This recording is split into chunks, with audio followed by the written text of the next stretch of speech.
dahil holiday ngayon. Alam nyo na kapag holiday, kung saan pumupunta ang inyong Madam UK, nagpa-fashion hunting tayo. Together with matagal ng panglamig. No? Hindi ko na nga alam kung kailan ko to binili.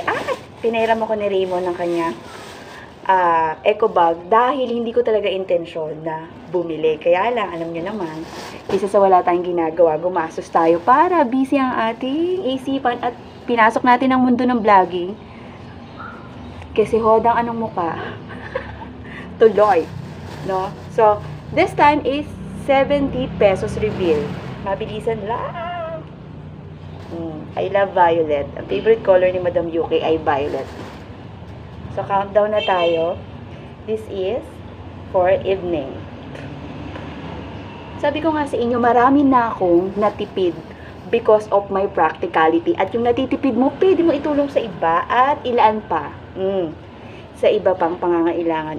Syempre marami na tayong mga pambaba. Diba? Winner, sabi ko nga sa'yo, kung magaling ka lang, magganap, di mo na po problemahin yung mga events mo. No, yung ibang OOA, pag may event sila, doon pa lang sila nagkukumahog. Hindi ako ma-social media. Pero instead of chismis, chatting, nagbablog ako. Yun ako.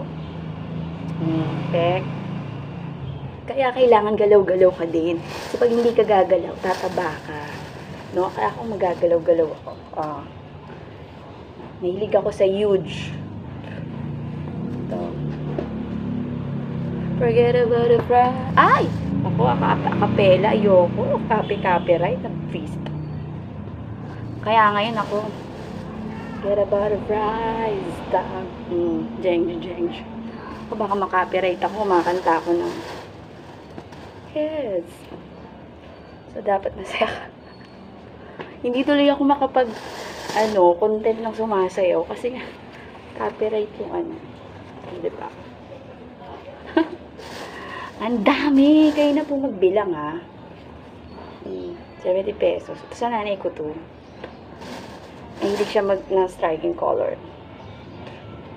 Yes! Di ba pag nasuot ko na, mukha pa ba siyang ganong halaga? Wait. So, nagsusuot yan. Taray. Pink. So, next was this. Cheng. Ayan na. Pasok na to. Yung haba. So, sa halagang 70 pesos. Jeng. Everybody to the left. Yun na. Bye.